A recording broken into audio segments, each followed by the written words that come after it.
دنیا میں کوئی بھی مصیبت کسی بندے مسلم کو، بندے مومن کو پہنچتی ہے تو اسے سب سے پہلے اپنے نفس کی طرف رجوع کرنا چاہیے.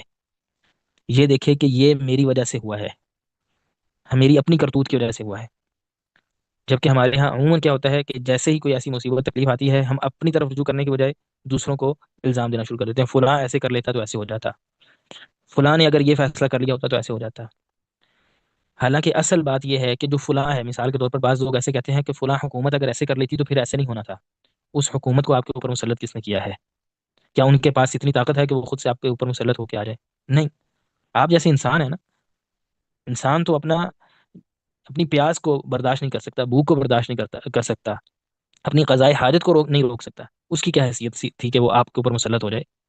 آپ یہ دیکھیں کہ کس وجہ سے وہ مسلط ہوا ہے، کیوں آپ کو اتنی بڑی پریشانی بن گئی.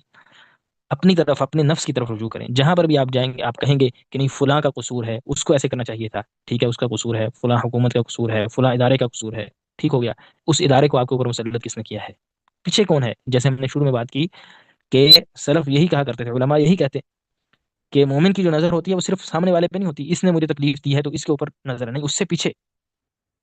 من الذی سلطہ علیک، کون ہے جس نے اس کو آپ کے اوپر مسلط کیا ہے؟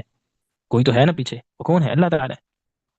تو کہیں پہ ہم سے چوک ہوئی ہے جس کی وجہ سے اللہ تعالی ناراض ہوا اور ایسے ہو گیا. ظہر الفساد فی البر والبحر بما کسبت ایدی الناس لنذیقہم بعض الذی عملوا لعلہم یرجعون. اللہ تعالیٰ فرماتے ہیں خشکیوں میں بھی فساد برپا ہو گیا اور تریوں میں بھی. تری میں فساد سے کیا مراد ہے؟ یہی دریا اپنا پانی نہیں سنبھال رہے، اس کو دریا روک نہیں سک رہے، طغیانی آ گئی ہے. جہاں پر پانی ٹھہر سکتا تھا وہاں نہیں ٹھہرا، جہاں سے گزرنا تھا وہاں سے نہیں گزر صحیح طرح سے رہا. تو کیا ہو گیا؟ ہر چیز درم برم ہو گئی ہے. کس لیے؟ بما کسبت ایدی الناس، لوگوں نے جو اپنے ہاتھوں سے کمایا ہے اس کی وجہ سے. کیوں؟ لنذیقہم بعض الذی عملوا، یہ جو انہوں نے برے اعمال کیے ہیں ان کا کچھ حصہ میں ہم انہیں چکھائیں، لعلہم یرجعون، ہو سکتا ہے کہ اللہ تعالیٰ کی طرف لوٹ آئے.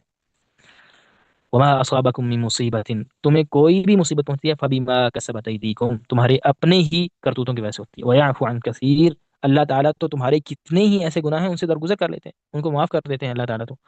جبکہ یہ جتنی جو مصائب پہنچتے ہیں تمہیں اپنی وجہ سے پہنچتے ہیں. بعض لوگوں کو جب ایسی بات بتائی جائے کہ ہماری وجہ سے ایسا ہمارے اوپر ہوا ہے، یہ معاملہ ہوا ہے، تو انہیں بڑا عجیب لگتا ہے. اور بسا اوقات وہ کہتے ہیں کہ یہ آپ لوگ ہمیں الزام دینا شروع کر دیتے ہیں، لوگوں کو الزام دینا شروع کر دیتے ہیں کہ ہماری وجہ سے ہی یہ ہمارے اوپر عذاب آ رہا ہے، ہماری وجہ سے ہی ایسی چیزیں آ رہی ہیں.